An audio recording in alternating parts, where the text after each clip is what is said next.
HPCL కర్మాగారంలో శుక్రవారం చోటు చేసుకున్న గ్యాస్ లీక్ ఘటనపై సీఐ గోలగాని అప్పారావు స్పష్టత ఇచ్చారు. రఫ్ గేట్ పరిసర ప్రాంతాల్లో ఉన్న కంప్రెసర్ ప్రెస్ లీక్ కావడంతో హైడ్రోజన్ వాయువు బయటకు వచ్చినట్టు ఆయన తెలిపారు.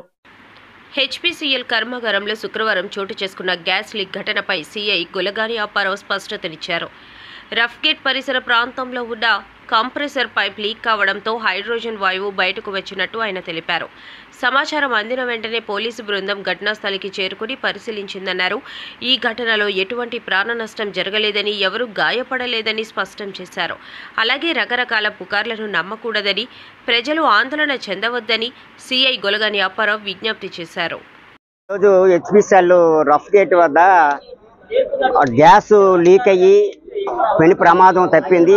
కార్మికులు ఎవరు కూడా అందరూ డ్యూటీలకు వెళ్తూ ఇక పని సర్దుకునేటువంటి సమయంలో ఇది సడన్గా ఒకసారి గ్యాస్ లీక్ అవడంతో అక్కడ ఉండేటువంటి ఒక ఇద్దరికి ఇంజూరీ అయిందని చెప్పి అనుకోవడం జరిగింది. అయితే ఎటువంటి ప్రమాదం అయితే జరగలేదు. అయితే స్టార్టింగ్ కార్మికులందరూ పనులు సర్దుకొని అక్కడ ఉన్నారు కాబట్టి వెంటనే తెలుసుకొని వెంటనే కార్మికులందరినీ కూడా బయటికి పంపించడం అనేది జరిగింది. అది కానీ లీక్ కాకుండా ఏమైనా ఫైర్ గానీ అయినట్లయితే చాలా ప్రమాదం జరిగి ఉండేది. అనేక మంది కార్మిక కుటుంబాలు బుగ్గును కలిసిపోయేటువంటి పరిస్థితి ఉండేది.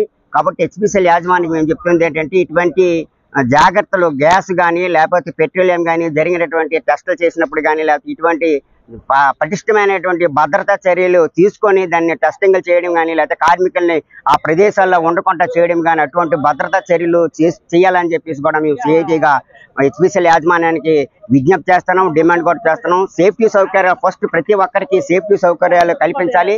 ఇక్కడ జరుగుతున్న ప్రతి ఈ టెస్టులు ఏ చేసినా సరే బరస్ట్ కాకుండా లీక్ అవ్వకుండా ముందు జాగ్రత్త చర్యలు తీసుకొని పటిష్టమైన చర్యలు తీసుకోవాలని చెప్పేసి ఈ సందర్భంగా తెలియజేస్తున్నాం. ఇంకోటి మాకు తెలిసిన వివరాల ప్రకారం ఈ గేట్లో అందరూ కార్మికులు వెళ్తున్నారు. ఆ గేటు ఒకటి రఫ్ గేటు చివరి గేటు ఉండేది. ఆ గేటు చెత్త చెదారము ఉండడం వల్ల వెళ్ళడానికి రావడానికి ఇబ్బంది అవుతుందని మొత్తం కార్మికులందరూ కూడా రన్నింగ్ అవుతున్నటువంటి టెస్టులు అవుతున్నటువంటి సందర్భంలోని ఇటువంటి వెళ్తున్నారని చెప్పి కార్మికులు చెప్తున్నారు. కాబట్టి ఇటువంటి భద్రత చర్యలు ముందే తీసుకుంటే ఇటువంటి ప్రమాదం జరగలేదు. ఇప్పుడు ప్రమాదం జరిగితే ఎంతమంది చనిపోయారో మనం చెప్పలేని పరిస్థితి ఉండేది. కాబట్టి భద్రత చర్యలు తీసుకొని ప్రాణాలకి ఎటువంటి కార్మికుల ప్రాణాలకి ఎటువంటి నష్టం చేయకుండా చేయాలని చెప్పేసి మేము సిఐటిగా విజ్ఞప్తి చేస్తున్నాం, డిమాండ్ చేస్తున్నాం.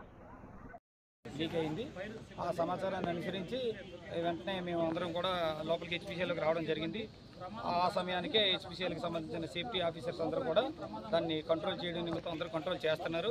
అయితే అక్కడికి వెళ్ళి ఆ ఎక్స్పర్ట్స్ని కన్సర్న్ సేఫ్టీ వాళ్ళని మనం విచారించగా అక్కడ ఏదైతే ఈ మన రఫ్ గేట్ దగ్గర ఉన్న హైడ్రోజన్ పైప్ లైన్ ఏదైతే ఉందో ఆ కంప్రెసర్ దగ్గర లెవెల్ ట్రాన్స్మిటర్ అన్న పాయింట్ దగ్గర అది హైడ్రోజన్ లీక్ అవ్వడం జరిగింది. దాని ఆ ట్రాన్స్మిటర్ పైపు డయా కూడా ఓన్లీ హాఫ్ ఇంచ్ ఉంది. హాఫ్ ఇంచు ఉన్న డయామీటర్ ఉన్న పైపు నుండి హైడ్రోజన్ లీక్ అవుతుంటే వెంటనే వీళ్ళందరూ రెస్పాండ్ అయ్యి ఇమీడియట్గా విత్ ఇన్ ఫ్యూ మినిట్స్లోనే దాన్ని కంట్రోల్లోకి తేవడం జరిగింది. అక్కడ ఎటువంటి ఈ సంఘటనకు సంబంధించి ఏ కార్మికులకి ఎటువంటి క్యాజువాలిటీస్ లేవు. కొంతమంది క్యాజువాలిటీస్ ఉన్నాయి, గాయాలు జరిగాయి, ఇంజరీ జరిగాయి అని చెప్పి రూమర్స్ స్ప్రెడ్ చేస్తున్నారు. దయచేసి అలాంటిది ఏమీ జరగలేదు. అందరూ కూడా సేఫ్. ఇప్పుడు ఆ సంఘటనకు సంబంధించి ఫైర్ అంతా కూడా కంట్రోల్లోకి తీసుకురావడం జరిగింది.